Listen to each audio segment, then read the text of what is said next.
Welcome to Murder and everything else. My name is Joy. And my name is Cheryl. And Joy and I are two old friends who are going to talk about murder and everything else. That's right, bitches. So get in line.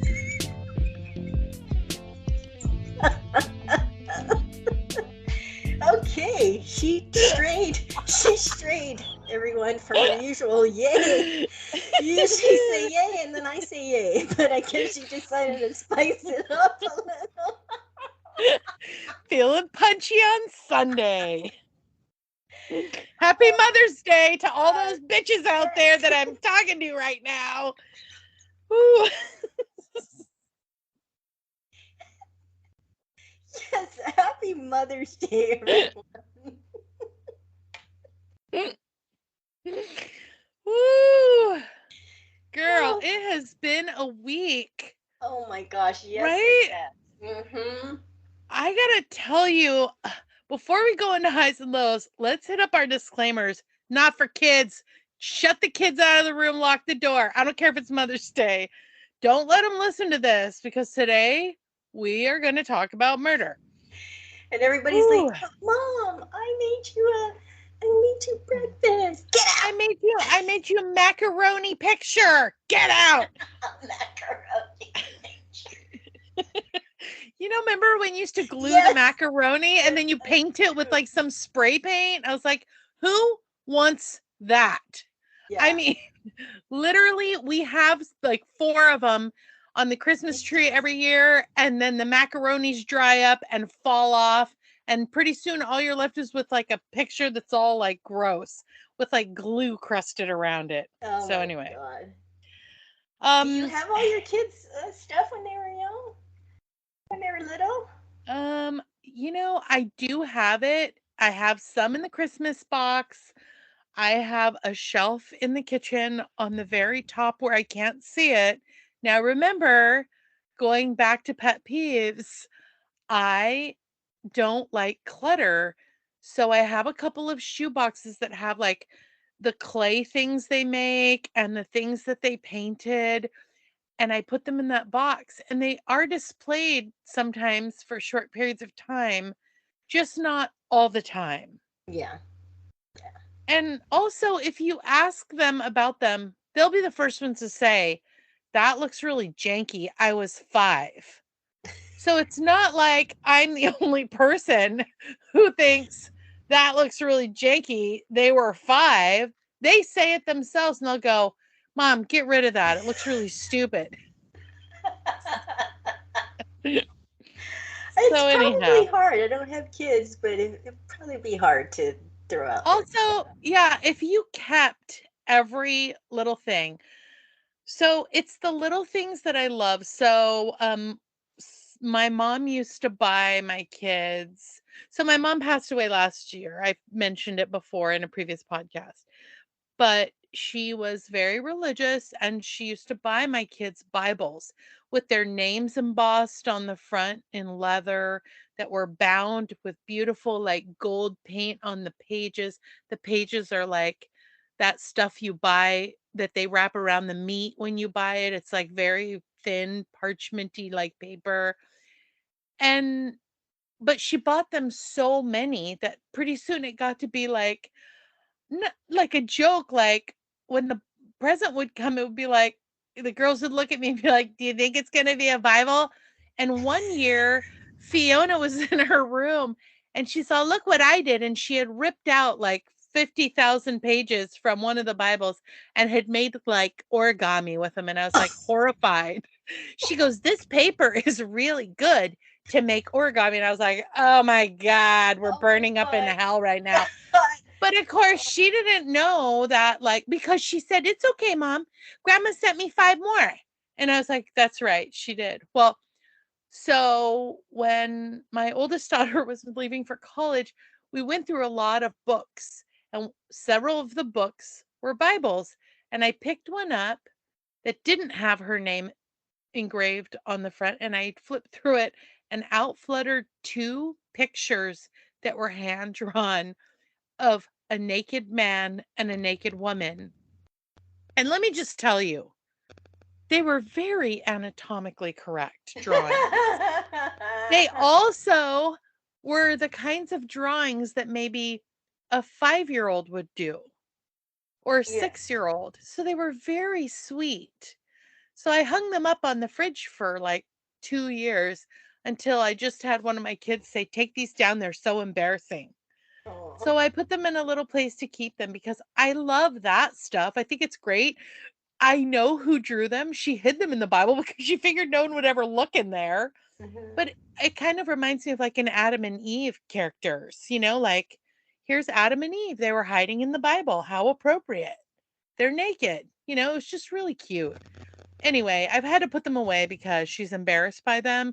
When friends come over, they go, "Who drew those?" And it's like, I think it's neat. It's Yeah. like my kids are very artistic, but she made me hide them. So they're hiding until she leaves for college. Then I'm going to blow them up and I'm going to like put them like over the fireplace or something. So anyway. So Oh my gosh. anyway, another disclaimer that I have is we, after the release of last week's episode, or the week before, which was Trayvon Martin, the murder of Trayvon Martin, Mhm. we lost a subscriber because we were sitting at 60 subscribers and we had never had 60 subscribers. But we picked up a subscriber in the last week. So Yay! we're still sitting at 60 subscribers. And then I don't have any shout outs this week, but I will say, going back to my obsession with data analytics, that our 0 to 17 age bracket listeners has reached the peak number of 8%. And our 60 and over age bracket listeners is at 8%. So we have exactly the same number of teenagers listening to our podcast as we do 60 and over. So I'd just like to Wow. say thank you to the teenagers that are listening to this podcast. Was You it know who you 2%? are, and we love you. Yes, we do. Wasn't it 2% like not too long ago? Or am I I? don't remember, but I think it's so entertaining that the demographic that we shout out every week, that this is not for kids, is the demographic that is almost overtaking the 60 and over category, which, Yeah. I mean, if you're 60 and over, you can listen to this 60 times a day if you want. So, you know, I think that's pretty cool. That is very cool. Very, very cool. Hey, you want to roll into your highs and lows? Yes, I do. I do want to give a little bit of an update because last week my low was that Callie was off a little off balance and shaky. She's still doing it, but the good news is it's not her kidneys have not worsened because they did blood work and they said her kidney values are remaining the same. So in a couple of weeks, I have a visit with the doctor herself so I can talk to her about stuff. Like I said, there's going to come a point where there's not going to be much more I can do, but until then, I'm doing everything I can to keep her as Aw. long as I can. And I also wanted to tell you, I listened to a podcast called Funny Feeling, and they have people call in with their stories. And she didn't tell the story, and I wish she did, but she told us, one of their listeners told the story and said, and then next time, I have a story about a haunted suitcase that I bought from a garage sale. Oh, Oh, hell. remember? No, no, no. I had to follow up because remember I was telling you that about thrift stores and stuff. I don't want I to. Yeah, know. I'm sorry. I know. And you know what's funny that you say that? Uh, okay, I'll let you finish your highs and lows before I tell mine, Yeah, because and I'm mine's my sorry. low. Don't let it excuse me, stop you from wearing a murderer's shoes. Anyway, Or animal print shoes. yes. So, Murderer's my shoes. low, and Joy, you're gonna have to bear with me because you and my husband have to hear it all the time. But my low is the way people drive in this city, and I'm not gonna mention the city. And this is coming from someone who lived in the LA area for 40 years, okay? But they be crazy the way they drive here. It's very aggressive. And Kevin made a good point. He said, I think it's because the residential streets are so wide. You almost feel like you're on a highway, but you're not. You ain't, people. So slow down. So I'm not going to make this long and drawn out, but I do want to tell a story from yesterday. I went to Petco and I have Callie and Jet because they can go into Petco. So we're coming out, and I've got this big bag of what I thought were diapers. Ended up being pee pads. I got to take it back. Um, and I've got this big bag and them in my both of their leashes in one hand. And this woman is flying through the parking lot, and I, excuse me, I yell out, "It's a parking lot!" And then as she gets closer and she's right in front of me, I know she heard me because I did not hear any bumping music. I said, "It's a parking lot." And then she just drank her drink, like a bitch. And then she floors it, and she's on someone's butt who had just backed out of a parking space. So you back out and you brake and then you go forward. She is on their butt. And I did a really terrible thing, and I cursed at her and wished that she had a terrible day yesterday without anybody dying or getting hurt. But it was just amazing because I want to stop and talk to these people and say, if a child gets away from their parent and they run out how are you going to fucking feel if you hit them? Because you are driving. I'm telling you, have you ever seen people that drive through the parking lot like they're on a street? Anyway. Yeah, Yeah. I don't think they care. No, they I don't don't. think they care. Until they hit someone, like a child. Wouldn't they care then? Or do Yeah. you think these people just generally don't give a shit, even if they hit someone?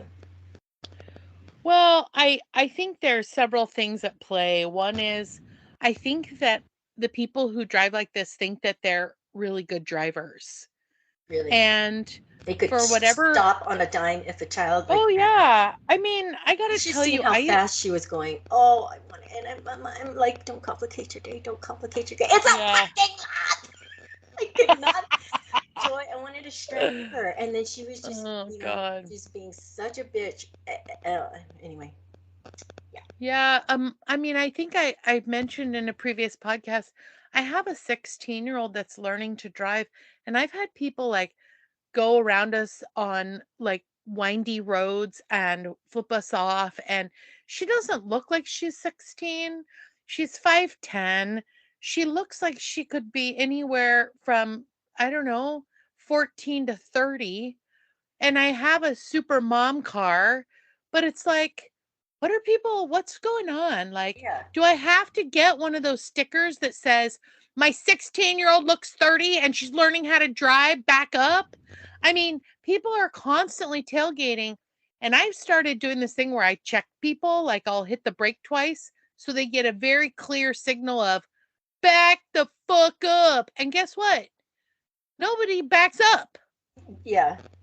It You know what drives I me bonkers. you know what I think too is that there are some people that are actually very mean-spirited, and if they see a student driver car, they will they enjoy being assholes to them.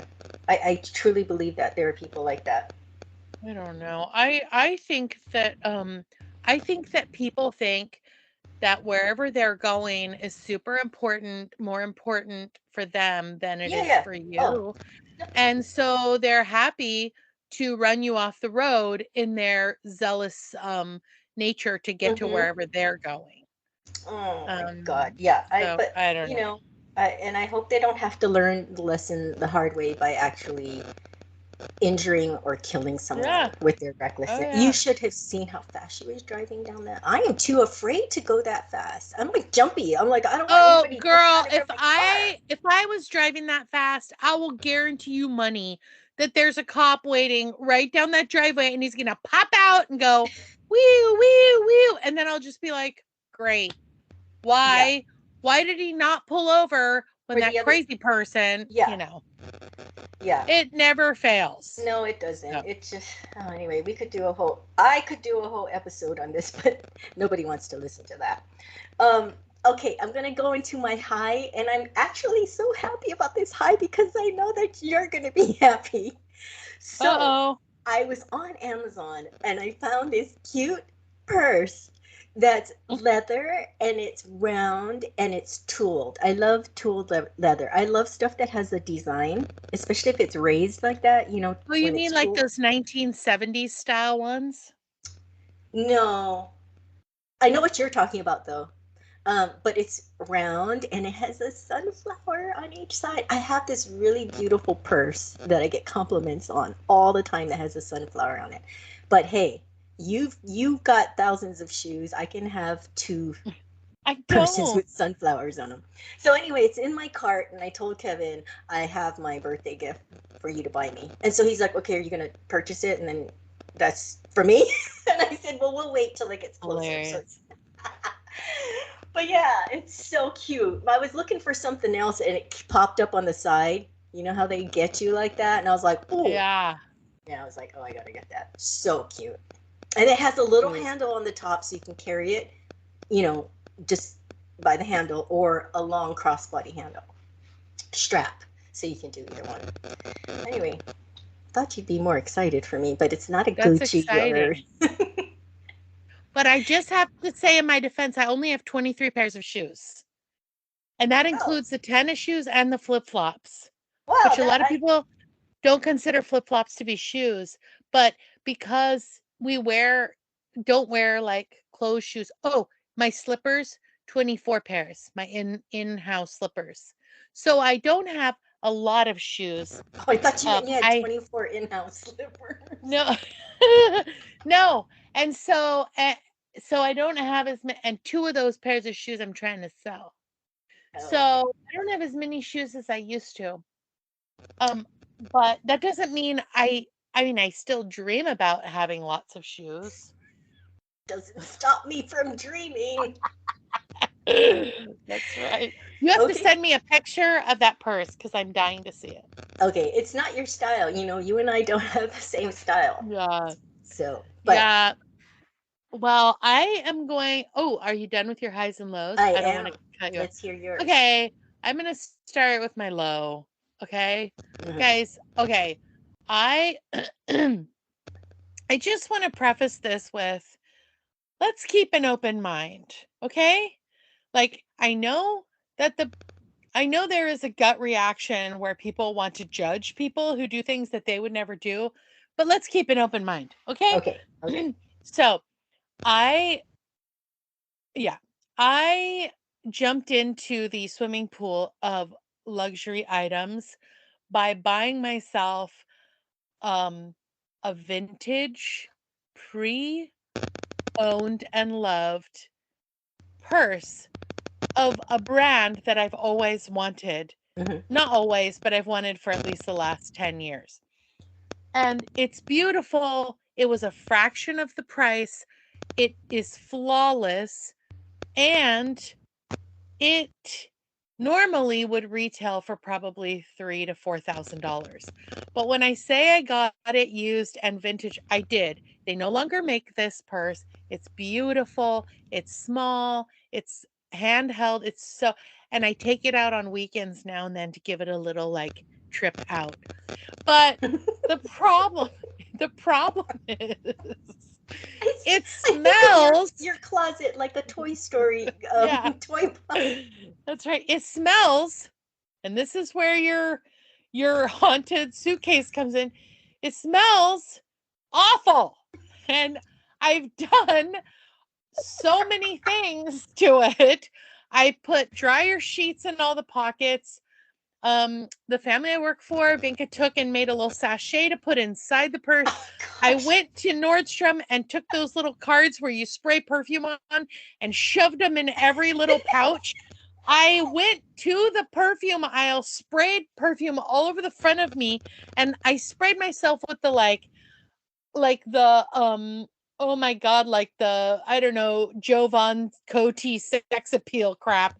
Just the really gross perfume, and then rub the purse all over myself to try and get it off my clothes onto the I mean, and I'm sitting here and it's behind me to the left and I can smell it.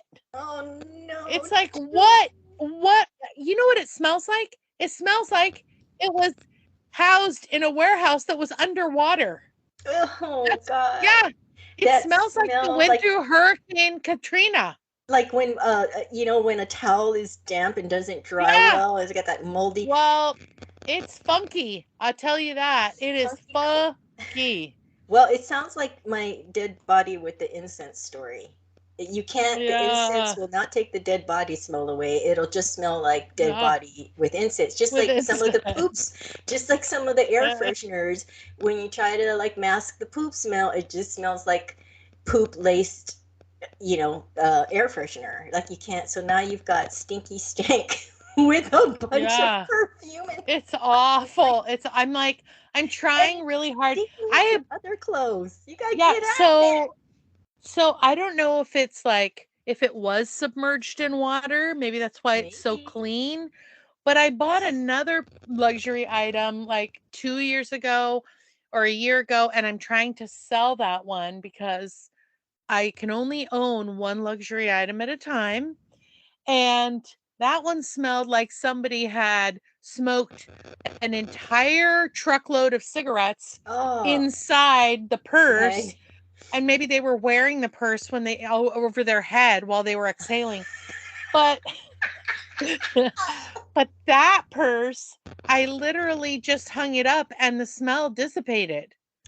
Yeah, So I was whatever they did to the second purse, it has not gone away. The smell is just like it's there. And I'm like, pretend it smells up the car. If I take it in the car yeah, smells. ew. Hang it I outside for a know. while. Did you try that? But what if birds peck at it? Well, it can't be any worse than it is now.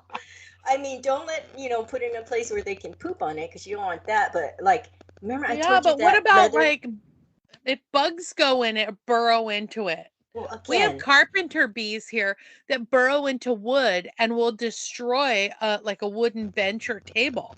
okay. So I'm Well, a little are you going concerned. to use it uh, smelling like it does right now?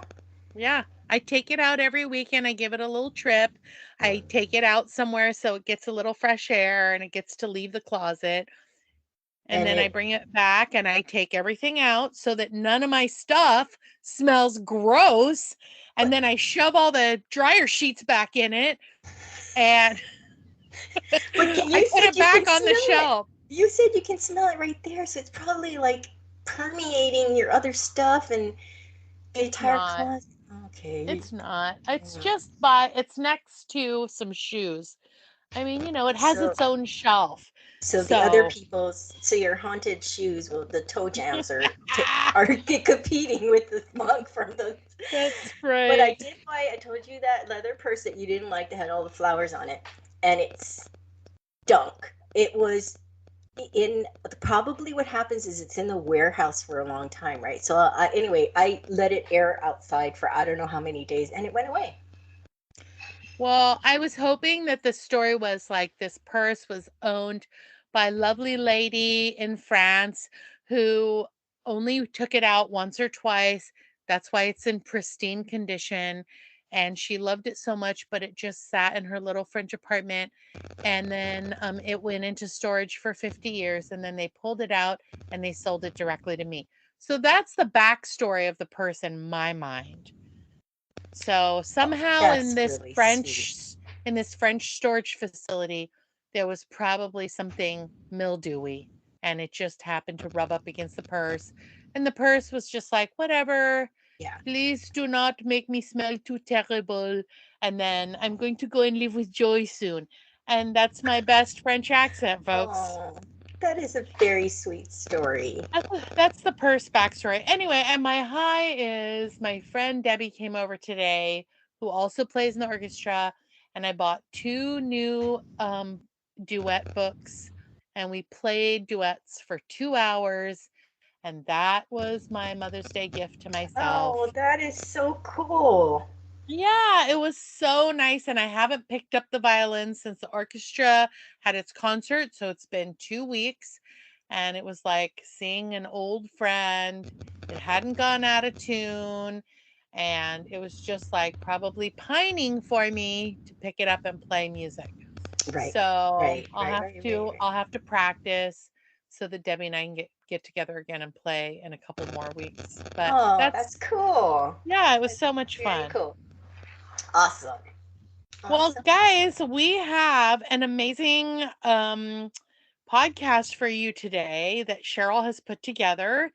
And whenever Cheryl puts something together, you know what we're going to be talking about? We're going to be talking about Babies, murder.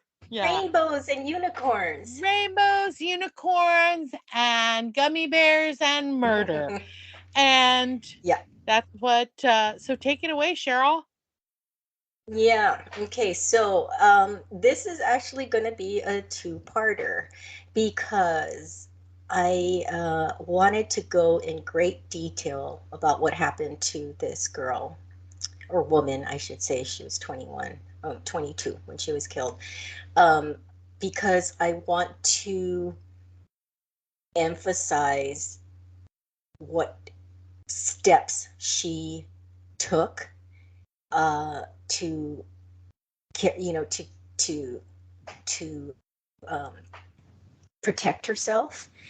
And so I really want to go into detail. So I apologize if it's long, but we are going to have a part two because part two, I want to talk about the murderer and the institution. So her name was Lauren McClusky. She was a senior track and field athlete at the University of Utah, and she was born on February 12th, 1997 in Berkeley, California. Lauren McClusky grew up in Pullman, Washington. Her mother, Jill McClusky, says Lauren was athletic from a very young age. She could climb trees at 2 years of age and had no fear. She was pure determination. Jill put Lauren in 3 events at 8 years of age. Lauren broke the record for each event: 400, high jump, and long jump. Her father, Matt McClusky, says she was a very sensitive girl, so the athletics gave her a way to channel that. Athletics helped her be a more confident person. Lauren joined the University of Utah program in 2016 after a successful high school career, which included an appearance at the 2015 USA Track and Field Outdoor Junior Championships and a 2012 Washington State High Jump Championship. While at the University of Utah, she majored in communications while competing in both indoor and outdoor track events. She did extremely well in all areas of her life. She was looking forward to graduating. On October 22nd, 2018, at 9:55 p.m., 21-year-old Lauren McClusky was found dead inside the back of a car in the parking lot next to her University of Utah campus dormitory. She had been shot 7 times. She was 20. Whoa. She was 21. Yeah. This is her tragic story. So my source for this is ABC's 2020 Running Out of Time is the episode. This is the result of a 4-year ESPN investigation into Lauren's death. At the end of the investigation, the journalist asked what everyone was asking, which is, could Lauren's life have been saved? It was the beginning of her senior year. Lauren and a friend were going to downtown Salt Lake City to a bar to have a good time. Melvin Rowland was the bouncer outside the bar. Lauren's friend describes Melvin as huge with a lot of muscles. She says Melvin passed by their table a few times throughout the night and would stop and talk with them. At around midnight, they get up to leave. Lauren's friend notices that Melvin has his hands on Lauren's shoulders. Lauren had given Melvin her number and made plans to go on a date. Melvin told Lauren and her friends and family that his name was Sean Fields and he was 28 years old. He told them he was enrolled at Salt Lake Community College. He also said he worked at a call center. According to friends and family, Melvin and Lauren's relationship started off, well, like a fairy tale. One night, Lauren tells her friends that Sean, quote unquote Sean, told her she could go out and invite a few friends to meet him. Her friend noted that it was odd that Lauren said he told her, quote unquote, she could go out. So like he's giving her permission, she could go out. Lauren also told her friend that Sean had told her to wear a t-shirt and jeans. Lauren's friend said Lauren appeared very nervous around Sean. In another incident, when Lauren and her friend were out shopping, he called Lauren demanding to know where she was and who she was with. Lauren's friends asked why Sean expected her to answer her phone whenever he called. Lauren made excuses that Sean had some insecurities from his past. Whenever Lauren spoke with Sean, he would manipulate her before they hung up, telling her how much he loved her.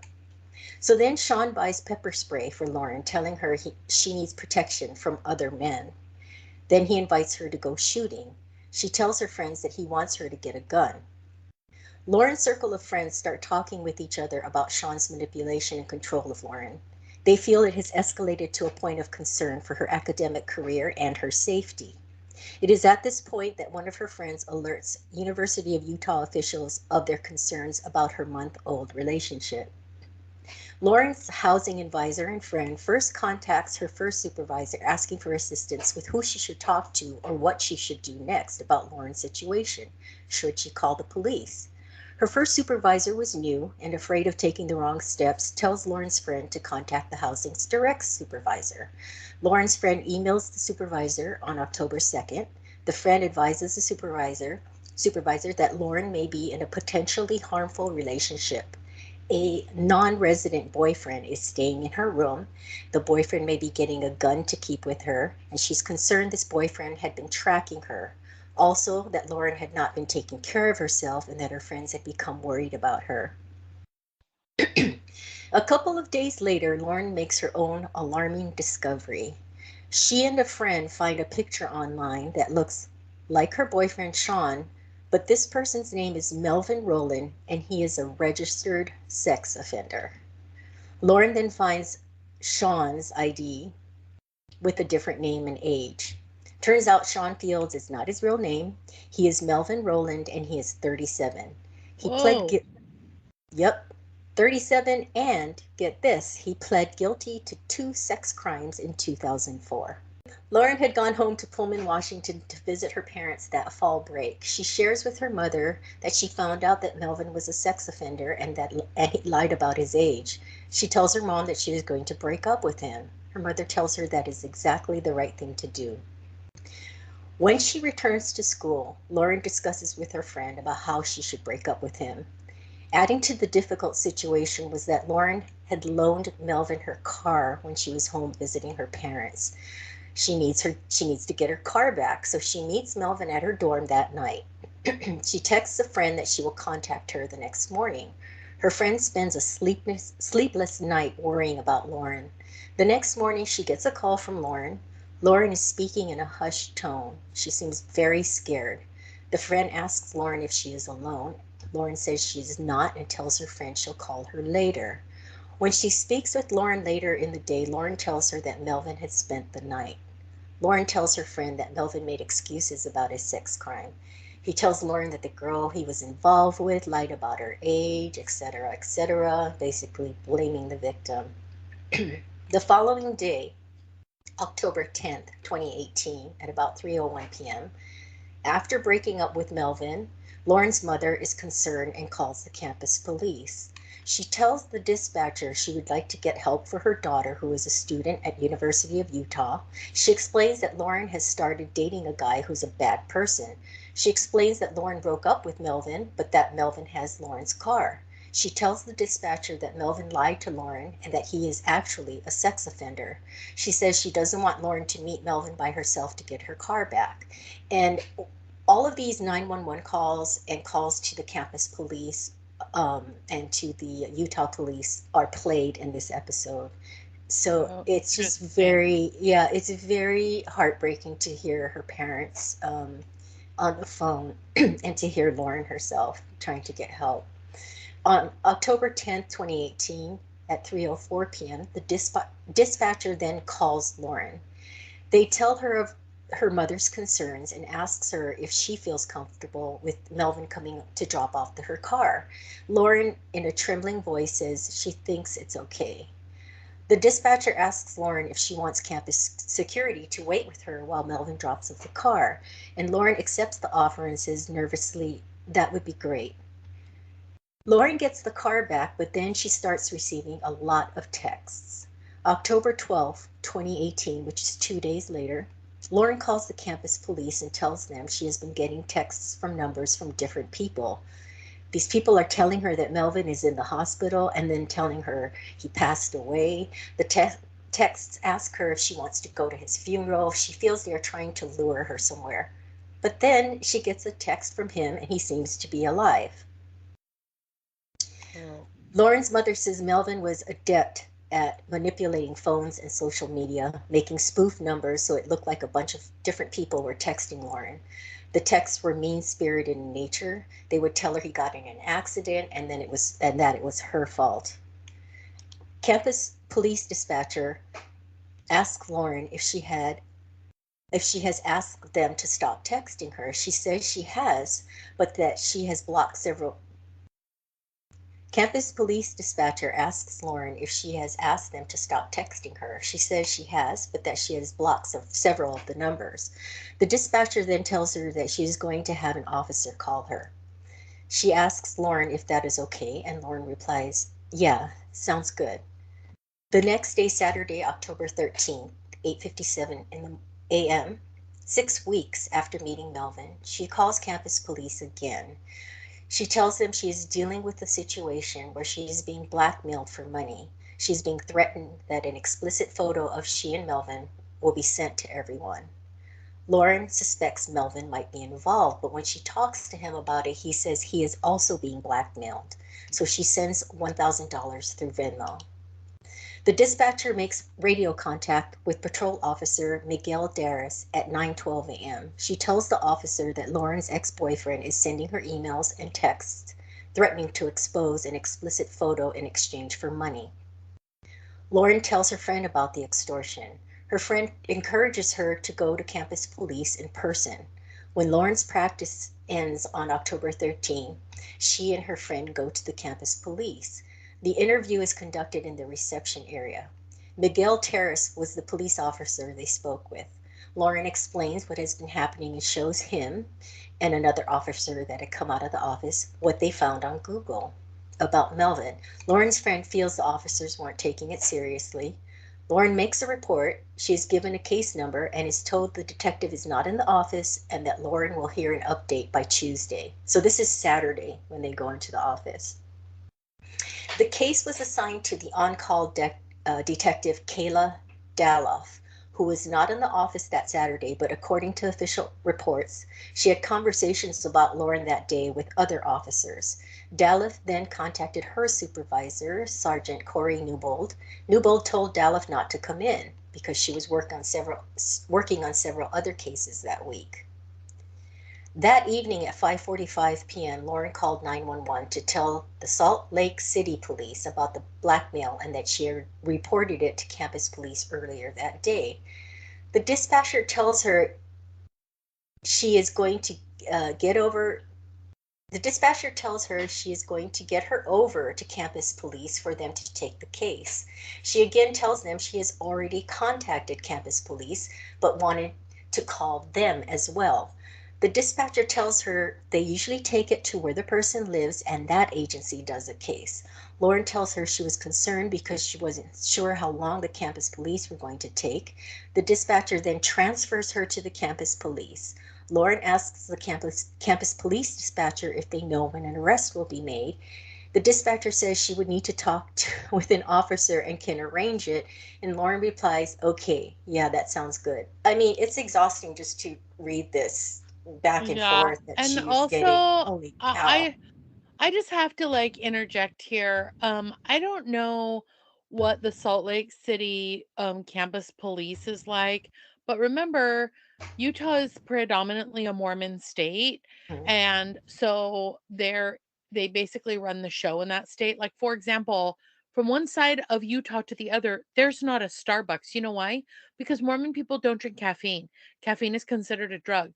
So why would they have Starbucks in that state? So I mean, I'm not saying that like the Starbucks has anything to do with this case. I'm just saying I went to a small Christian college and the public safety, the only thing they didn't carry guns, they didn't carry tasers, they wore a uniform and drove a car with lights on top. But the biggest joke was that people would steal the L off of the front of where it said public safety, so it would say Say pubic puke. Oh, safety. goodness. And it was common knowledge that those guys were like useless as far as like if they had needed to stop a predator, a sexual predator, a stalker, they would have been as I mean, what are they going to do? They don't have a gun, they don't have a taser. They got a car that was made in maybe the 1960s with some lights on top. They're working in a building that says pubic safety because everyone stole the L off the front of the building. Oh, Lord. I mean, it was like a complete joke. Yeah. And so I'm not saying that this was the same thing, but it does it does make you wonder like how effective is public safety on college campuses? Yeah. This is what we're going to go into more in part two next week. But you just have to wonder about their processes and procedures. Like,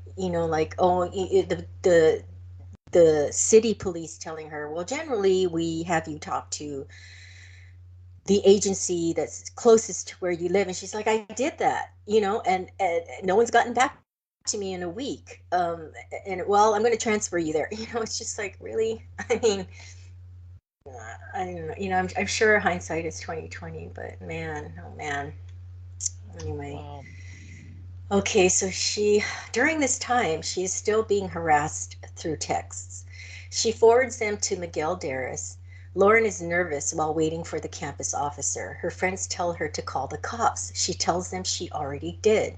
She tells her friends she doesn't want to talk about it and that the police have it under control and she shouldn't have to worry about it anymore.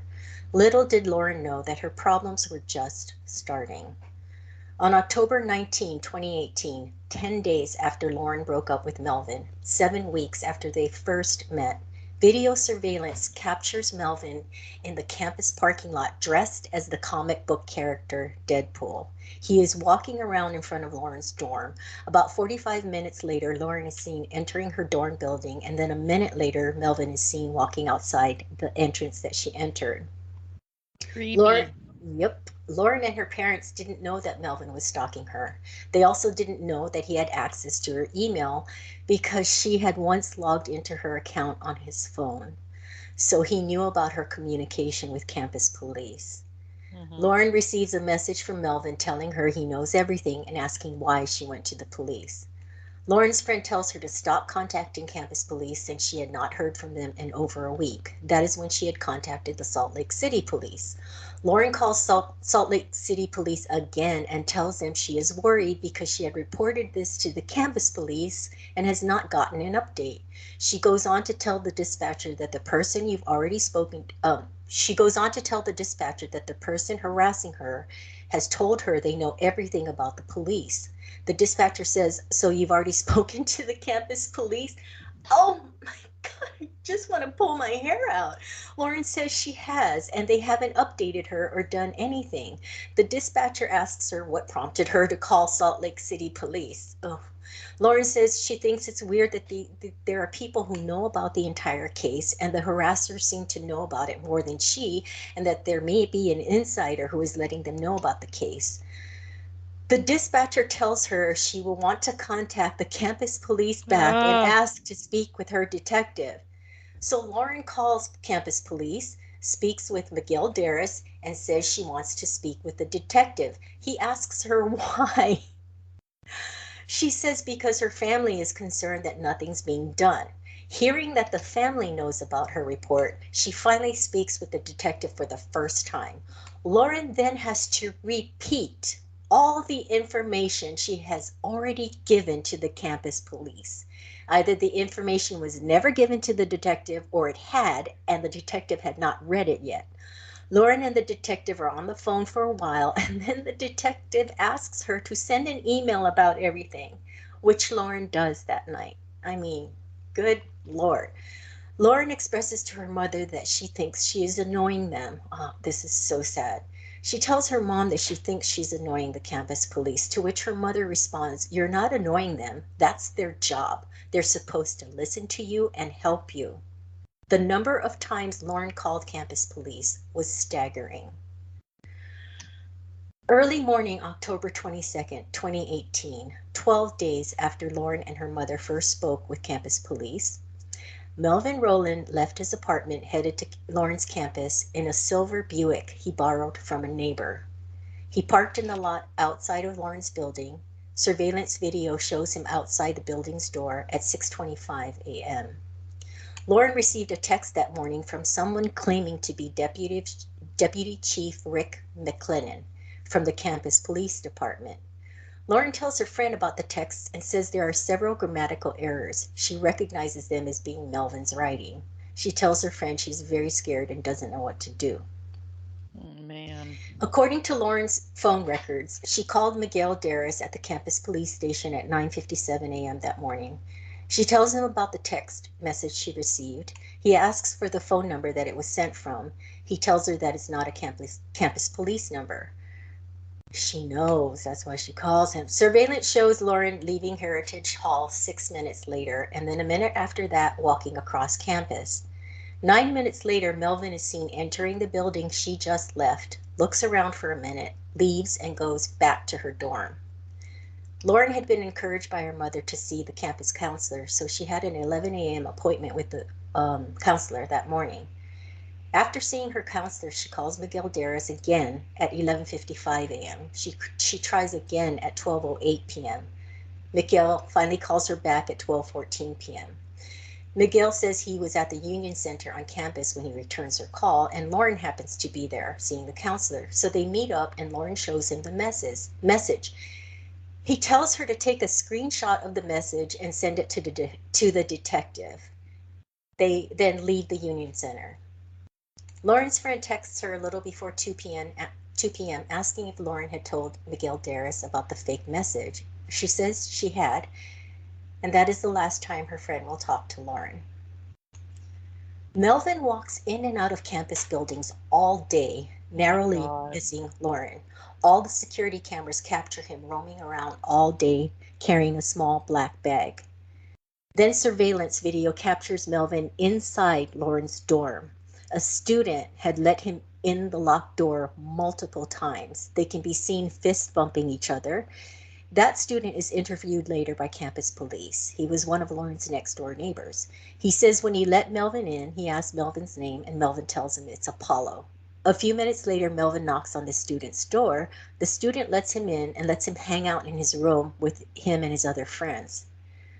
Melvin tells the student that he's a student, a senior at the university with a 3.7 GPA, majoring in software engineering, and that he was an ex-Marine and that the Marines are paying his whole tuition. And then Melvin shows them the black bag he has been carrying. He shows them the gun and tells them it is a military-issued Beretta. At around 7:30 or 8 p.m., the student tells Melvin he has to go to the library to study, which probably wanted Melvin to get the hell out of his apartment. And he says Melvin walks off in the other direction. Melvin leaves Lauren's dorm for the last time around 8:10 p.m. Around this same time, Lauren was leaving her class. The class had gotten out a little early. As she was walking back to her room, she called her mother. Oh. Her mother has Lauren on speakerphone. Her father says he could hear their conversation. Lauren was lively and happy. She was looking forward to things. She was proud that she was making progress on an assignment that was not due for a few days. It was a wonderful conversation. He says she was so happy. And then he hears her say, "No, no, no." And he knew something was wrong. Can you imagine hearing that on Oh, the my phone? God. Lauren's parents then hear her being dragged away. Her phone falls and there's no response. They are yelling her name into the phone. Oh, I just can't even imagine. Lauren's father tells 911 about their phone call with Laura and that the last thing they heard was her yelling, "No, no, no," and that it sounded like she was grabbed or dragged and taken away. While he's on the phone with 911, a student had picked up Lauren's phone because it was still the call was still open, and started speaking into it, saying that she had found this phone and Lauren's backpack on the ground. At this point, Lauren's father thinks Lauren may have been mugged. The student who found the backpack and Lauren's phone calls campus police to report it. Campus police are now searching for Lauren. They think it might be a kidnapping. Witnesses report they heard gunshots and they found a shell casing. The search was focused on one particular parking lot that had been secured with yellow crime scene tape. At 9:55 p.m., Lauren is found dead inside the parked silver Buick Lancer. Video surveillance shows Lauren as she is about to enter her room. Melvin's feet can be seen standing several feet behind her. He steps toward Lauren and grabs her. At 8:18 p.m., he can be seen carrying her away from the door. This video was never released by the university. Wait, why was it never released? That's what I'm going to get into in part two. Mhm. Melvin carried Lauren to the parking lot, forced her into the back of the Buick Lancer, and shot her 7 times. He is then seen 3 minutes later walking through campus parking lots. He crosses the bridge and ends up at a light rail station. He is then picked up by a driver in a silver Hyundai Sonata. After killing Lauren, he went on a date with the driver of the Sonata, whom he met on a dating app. And they went out to dinner, went back to her place, he took a shower, whatever. The woman contacted the police that night after seeing his picture on TV and hearing that he was picked up in a car like hers. She tells police the picture is the same, but the name or age Melvin gave her is not, and she's worried about her safety. Around 1 a.m., while fleeing on foot, Melvin had broken into a church and died by suicide. After that, within 1 to 2 weeks, the focus shifted to how the institution failed Lauren. Okay, I wanna go back to, oh my god, this is a horrible story. I wanna go back to the woman. So he went back. I imagine they went out to dinner, went back to her place. They probably had sex or whatever, and then he took a shower. Then he left? Yeah, that's what I'm assuming. They didn't say, Okay. but because 'Cause I'm they're, like, 'cause then he's fleeing on foot, like, but she picked him up in the Sonata mm, because Lauren's body is in his car. So he leaves her apartment. What is he like, walking, taking the subway? How does he get home? who knows? Probably had somebody else pick him up for another date. Ew. I Creep. gotta tell you, I yeah, I it's I know. so It's there's upsetting. I will yeah. say this, and I'm not sa I mean, I feel so badly for her family and obviously for this girl, but this guy was super unhinged, and she just happened to be the wrong person that he fixated on when he met her at that club. The fact of the matter is whoever he fixated, that was going to be the unlucky recipient of his affections. And because Yep. she rebuffed him, if he had met this woman that in the Sonata, he probably would have killed her, but he had already killed Lauren. So he was like on a high and, starting over. You know what I mean? Like, Yeah. I I mean, this guy had some serious issues. Well, and the thing is, and I'm not victim blaming at all, okay, whatsoever. But just, let it be a cautionary tale to any person, because like men are catfish too, right? But for I'm just speaking for women. Like there were a lot of red flags. Okay, no victim blaming, but there are a lot of red flags. Everybody, him telling her she can get together with her friends. He told her what to wear. He would call and incessantly. I went out with someone like that when I was with my friends, would call incessantly because you weren't with them and they're freaking out, Yeah. that those young ladies out there, those are red flags. That someone Yeah. who has a healthy personality will not do that to you, will not tell you what to wear, will not need to know where you are at all times, will not sabotage when you're with somebody, your friends. Those are major red flags. And the other thing is, this is where I'm like, I'm you can call me paranoid, but I'm very cautious with new people I meet, even women. So her logging onto her email on his phone, they had only gone out for, what was it, a couple of weeks or something. It was very short, but she was already logging onto her email on his phone. So there was like a And trust, I yeah. guess, already there. And the thing is, when ladies out there, oh, you gotta just err on the side of caution. You don't know this person yet, because they could be charming. They might, they people like, I heard Ted Bundy is charming. or was. Is he still alive? He was charming, and that's how he got these women to help him, right? And then he'd knock them out, get him in the car. Right. But this, if someone is displaying this many red flags, on top of the fact that you should be cautious until you really get to know someone, it's just heartbreaking, you know? Yeah. Yeah, Ted Bundy was executed at Florida State Prison in Relford on January 24th, 1989. Oh, was it that long ago? Shit, we're Yeah, still talking about him. um, the biographer Anne Rule characterized him as a sadistic sociopath who took pleasure from another human's pain and the control he had over his victims to the point of death and even after. Yeah. So it surprises me because, people can sit on death row forever and a day. Mm. So, hmm, But let's get it's back. I interesting. mean, it's infuriating that she could not get protection. It is, and I will say, having gone to college and lived on two different college campuses, and also having, my husband went to veterinary school and residency, so we were also on two different campuses for that. And then also now my oldest daughter is in college, so we have dropped her off and picked her up from campus. Um, I I mean, can we do better? As far as security goes on these campuses? Yes.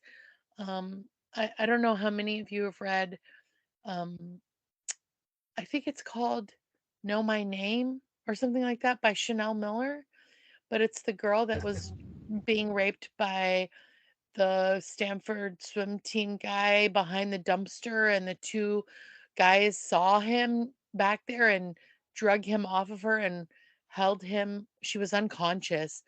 But I mean, I just Is that the one where they dropped her off on her front lawn? no, no, Okay. no. That's She was another. leaving.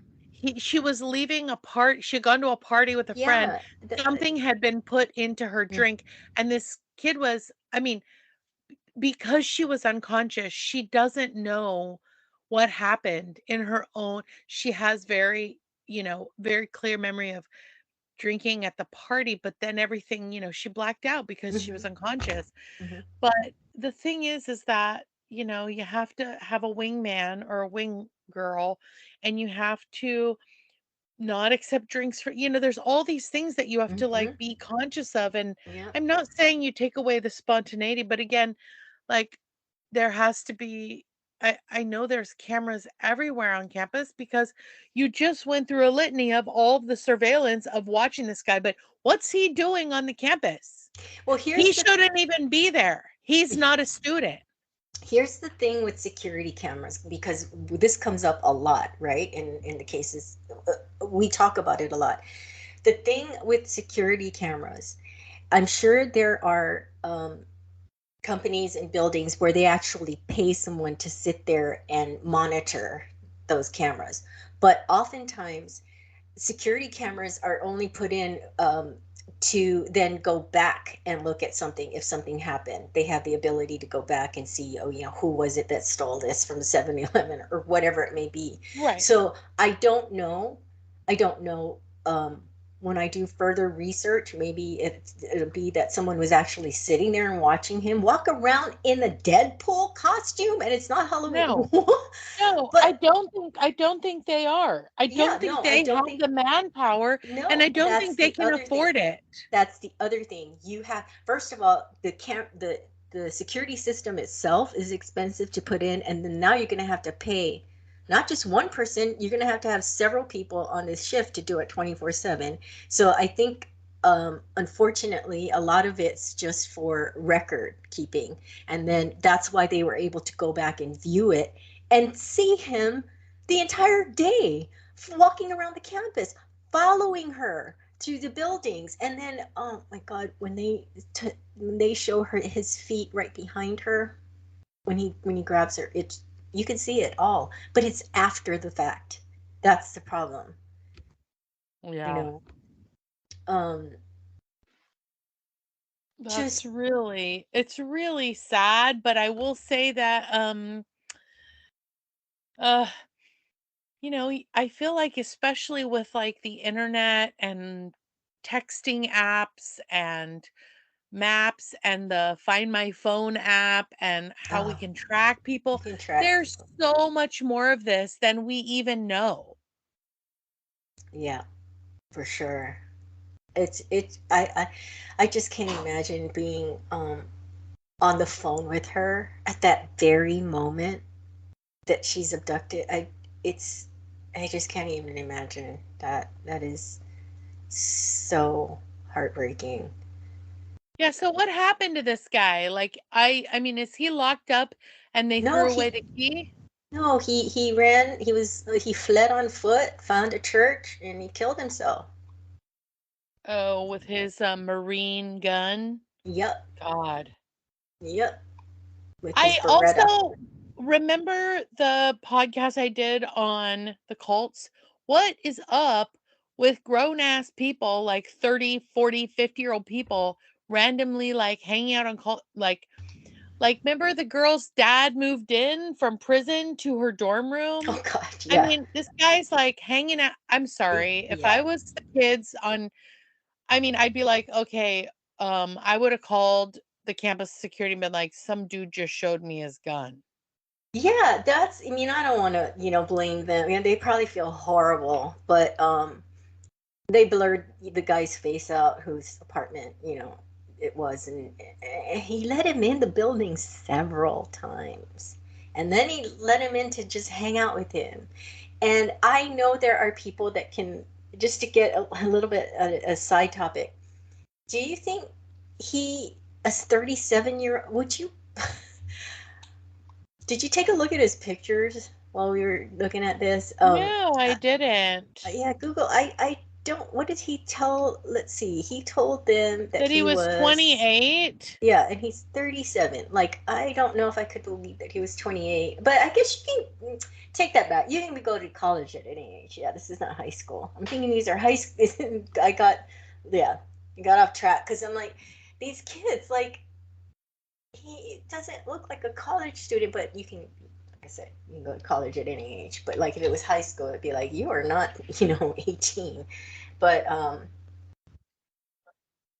yeah, it's. I mean, how frustrating. And they have all these phone calls, and they play it. If you guys want to, watch the episode yourself and listen to it. They play every single call to the campus police, to the Salt Lake City Oh, man. police, the calls from the mother. I mean, it's like an abundance of, steps that were taken, and no. Well, I don't know if you um I mean just talking about coincidences. I don't know if you noticed that Lauren McClusky grew up in Pullman, Washington. Pullman, Oh, yeah. Washington is right next to Moscow, Idaho, where Brian Koberger conducted those four murders. Well, and he lived in Pullman, Washington, right? He Yeah, came isn't that over to, crazy? yeah. What's I, going on in Pullman, well, Washington, like yo? Florida too, but yeah. Well, there's some updates on him too, but we don't have time to go into Ooh, it. there are. Yeah, there's Oh. some other updates on him. Ooh, cliffhanger. Maybe we'll talk about those next week. Well, I am so interested and now intrigued to hear about what part two is going to produce Unfold. Yes, with stay regards tuned. to this case. Stay But tuned. you know what is also a crime? What's that, Joy? That we are out of time. Oh boy, yeah, you're right. Well, thanks for listening, everyone, and don't complicate your day. Don't do Bye. it. Don't.